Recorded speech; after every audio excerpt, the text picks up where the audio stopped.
আসসালামু আলাইকুম, কেমন আছেন সবাই? আজকে আমি করে নিব খুবই মজাদার চিড়ার ডেজার্ট। তার জন্য এখানে আমি 1 কাপ পরিমাণ চিড়া নিয়ে নিয়েছি।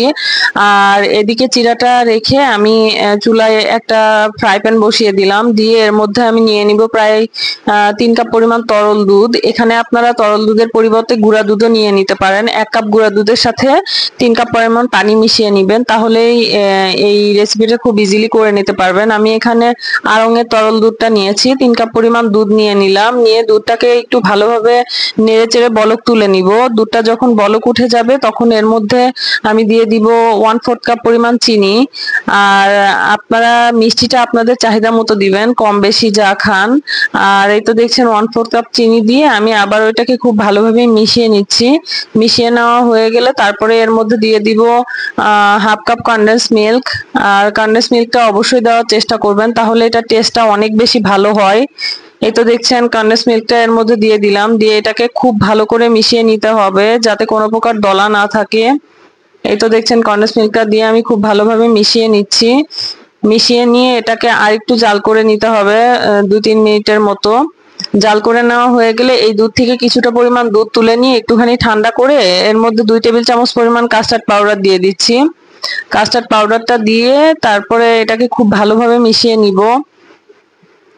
এই তো দেখছেন কাস্টার্ড পাউডার দেওয়া হয়ে গিয়েছে। এবার চামচ দিয়ে খুব ভালো করে মিশিয়ে নিচ্ছি যাতে কোনো প্রকার লাম্পস না থাকে। এই তো মিশিয়ে নেওয়া হয়ে গিয়েছে। এবার এটা গরম দুধের মধ্যেই ধীরে ধীরে মিশ্রণটা মিশিয়ে দিব। আর এই সময় খুব সাবধানে মেশাবেন যাতে দুধে দলা পেকে না যায়। এই জন্য খুব ধীরে ধীরে আমি এটাকে মিশিয়ে নিয়েছি। মিশিয়ে নিয়ে খুব ভালো করে জাল করে নিব যতক্ষণ না এটা ঘন হয়ে আসে। এই তো দেখছেন আমি একটু সময় নিয়ে জাল করে নিচ্ছি। নিয়ে এটা এই পর্যায়ে এরকম কনসিস্টেন্সি হয়েছে, ঘন হয়ে আসছে। এরকম ঘন হয়ে আসলেই বুঝতে হবে যে এটা প্রায় হয়ে গিয়েছে। আর এটার কনসিস্টেন্সি এরকম থাকবে, একদম ঘন হয়ে যাবে না আবার পাতলা হবে না, কারণ ঠান্ডা হওয়ার পর এটা যথেষ্ট ঘন হয়ে যাবে। এবার এটা একটা বাটিতে নামিয়ে নিয়ে এটা খুব ভালো করে ঠান্ডা করে নিব চামচ দিয়ে। একটু ঠান্ডা করে নেওয়া হয়ে গেলে তারপরে একটা র্যাপিং ফয়েল দিয়ে ভালো করে র্যাপ করে নিব। এই তো দেখছেন একটা র্যাপিং ফয়েল নিয়েছি, নিয়ে এটাকে খুব ভালো করে র্যাপ করে নিচ্ছি যাতে ভিতরে বাতাস না ঢুকে। এই তো র্যাপ করে নেওয়া হয়ে গিয়েছে। এবার আমি এটা নরমাল ফ্রিজে রেখে দিব 5-7 ঘন্টা।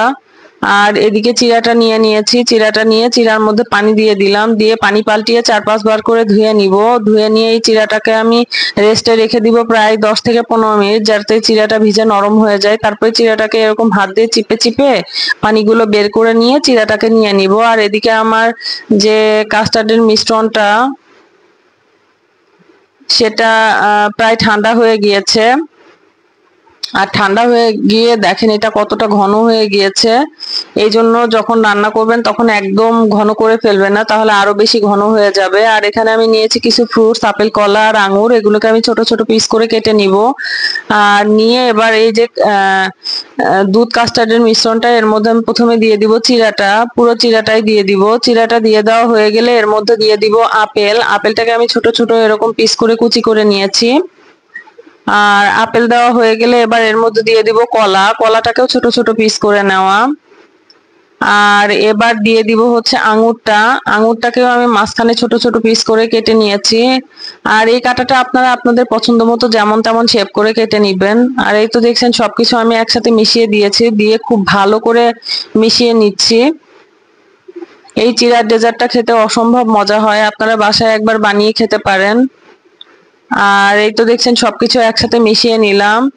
মিশিয়ে নিয়ে এটাকে এখন এর মধ্যে দিয়ে দিব আইসক্রিম। আপনারা এখানে ক্ষীর আইসক্রিম, ভ্যানিলা আইসক্রিম, যে কোনো আইসক্রিম নিতে পারেন। ক্ষীর আইসক্রিমটা আমার হাতের কাছে ছিল না, এই জন্য আমি এর মধ্যে ভ্যানিলা আইসক্রিমই দিয়ে নিয়েছি। আর এটার জন্য আপনাদের বড় কোনো আইসক্রিম কিনতে হবে না, জাস্ট ছোট কাপ আইসক্রিম 1টা থেকে 2টা দিয়ে দিলেই হয়ে যাবে। আমি একটাই দিয়ে দিচ্ছি। আর আইসক্রিমটা অবশ্যই দিবেন, আইসক্রিমটা দিলে এটার টেস্টটা অনেক গুণ বেড়ে যায়। আর এই তো দেখছেন আইসক্রিমটা দিয়ে এটাকে আমি খুব ভালোভাবে মিশিয়ে নিয়েছি। নিয়ে এখানে আমি 2টা সার্ভিং গ্লাস নিয়ে নিয়েছি। নিয়ে এর মধ্যে আমি এই চিড়ার ডেজার্টটা সার্ভ করে দিব। এই তো দেখছেন চিড়ার ডেজার্টটা সার্ভ করে দিয়েছি। আর এটা খেতে খুবই মজা হয়। আপনারা ঈদের দিন এভাবে চিড়ার ডেজার্টটা বানিয়ে অতিথিদের সামনে পরিবেশন করতে পারেন। সবাই ভালো থাকবেন, আল্লাহ হাফেজ।